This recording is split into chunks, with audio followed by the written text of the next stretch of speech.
Is there someone in your life that causes you sadness or anxiety?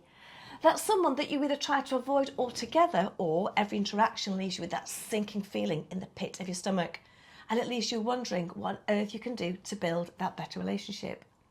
Well, do stay watching, because this video is just part of a series where we're not only going to explain the cause of dysfunctional relationships, more importantly, we're going to help you understand the what and the why of human behaviour in order to help you live an easier and more contented life.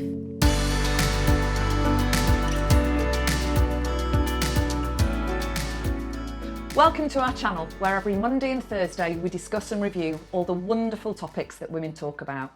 We cover the psychology behind changing emotions and behaviours and show you how to enjoy and live your best life.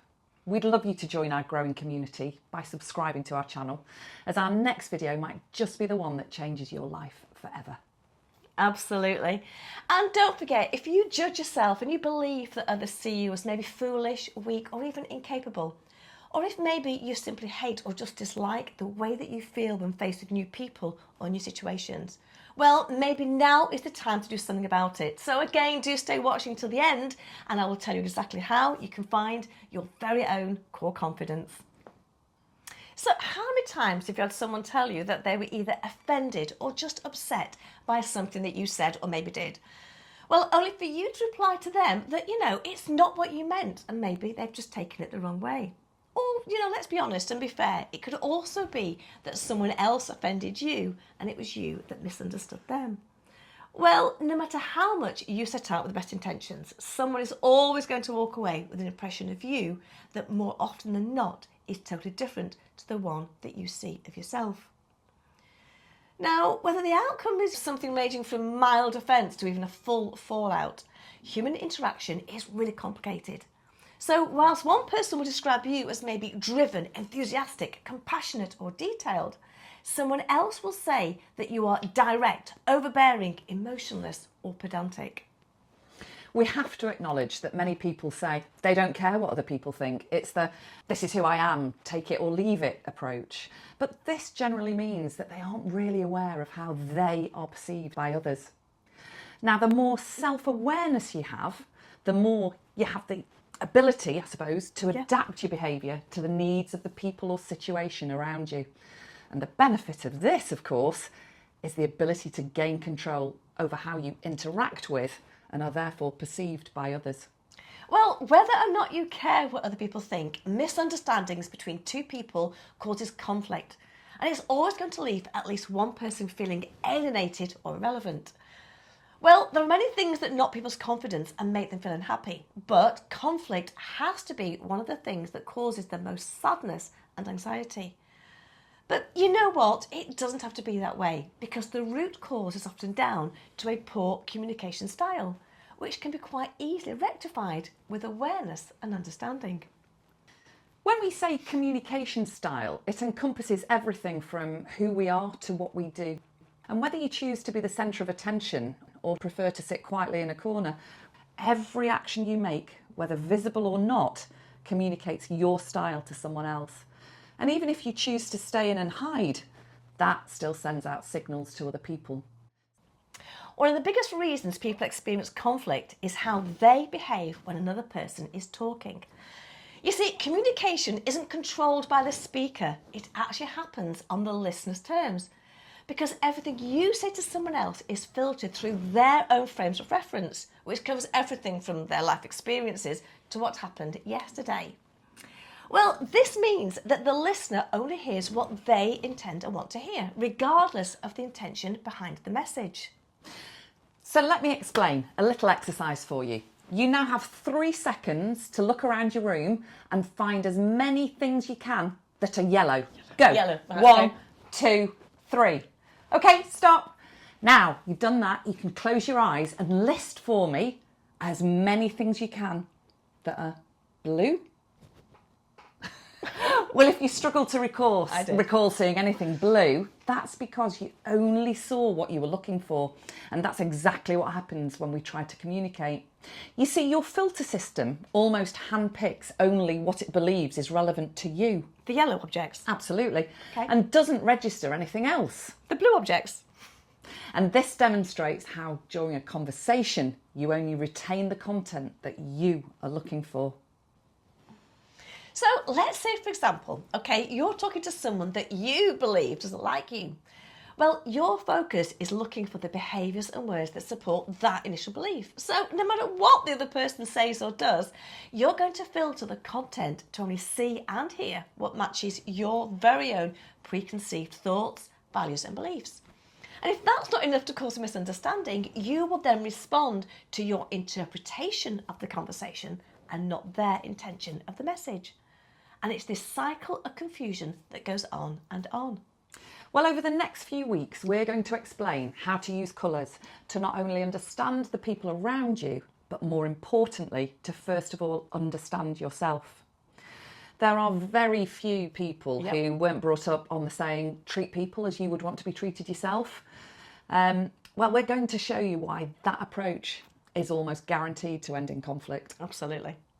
Well, making conversation is a little bit like making another person a coffee. Bear with me, you know what I'm like with these analogies. Because before we make someone a coffee, we naturally ask the question, how do you like it? So, Heidi, how do you like your coffee?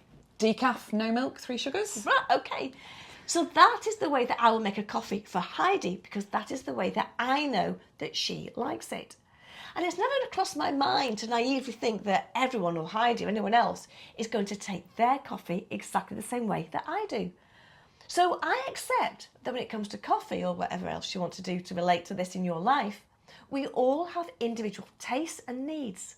But, and it's a big but, when it comes to the most important need of all, which is the need to be heard and the need to be understood, the majority of people assume that everyone thinks and feels exactly the same as they do. And this is why we're going to teach you the importance and skill of treating other people the way that they would like to be treated. Now, in an ideal world, everyone would drink a simple and straightforward black coffee with no sugar, making life so much easier, as we could just treat everyone we meet the same. Just like Sue was saying. Yeah. But to emphasise, we are all different. We have to make the effort to ensure that other people feel that their needs have been heard and are valued. Yeah, of course. So using the coffee analogy, in an ideal world, we could greet someone else with the, hi, lovely to meet you. So how would you like me to talk to you? Okay, so you're a softly approach with lots of positive strokes. And you, how do you want to be treated? Oh, you're more straight to the point, are you? Say it and move on. Well, you know, that's never going to happen. But what if we could learn how to read the other person so you could get all of this same knowledge and information about them, but without them ever knowing that you're doing it? So let's think about the people that you know. Well, I suspect there is someone who speaks with purpose and confidence and tends to be the driving force behind decision making. But they also dominate the conversation, and that can leave you feeling rather intimidated. There will also be the entertaining one, the person who almost bounces into the room with optimism and energy. They love to talk, filling you in on everything that they've been doing. But they crave so much recognition that they can leave you feeling very exhausted. Absolutely, yes. But also, do you know someone who doesn't crave attention? Someone you know who will always be there when you need them. It's the person that never forgets those special occasions or anniversaries in your life. They'll probably know the cat's birthday as well as your family.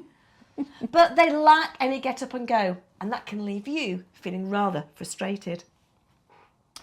Or maybe you know the perfectionist, the person who just seems to know the solution or answer to anything. They're walking encyclopedias, but can leave you feeling rather foolish. So understanding who you are, how you are perceived by others, and what makes you tick is the first step in building better relationships. Yep.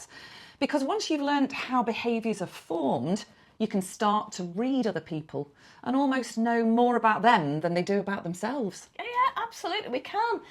So in our next video, we're going to be talking all about the Reds. These are the task-focused extroverts, the people who are either going to inspire or intimidate you. We're going to run through the characteristics and behaviours to help you identify all the Reds in your life. Well, the doors are now open again for a limited number of places on my Find Your Confidence 8-week programme, where I will show you how to regain control of your self-sabotaging thoughts.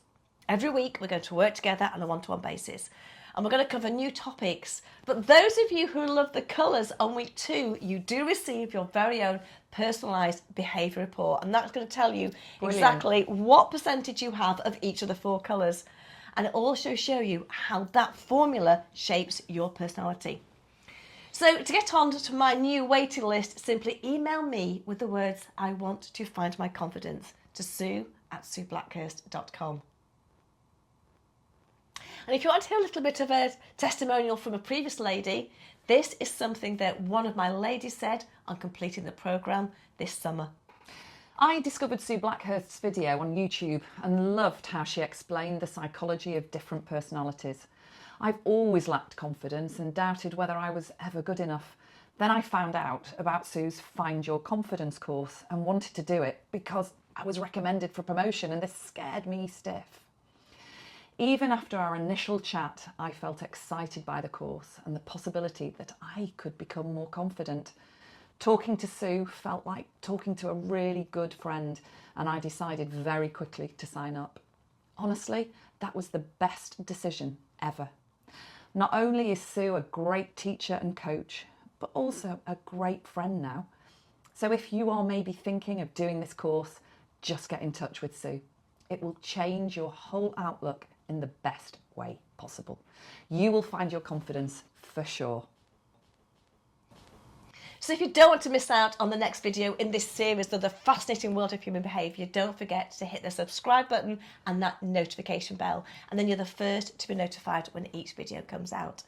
Thank you so much again for watching. Do take care, and we'll see you next time. Thank you.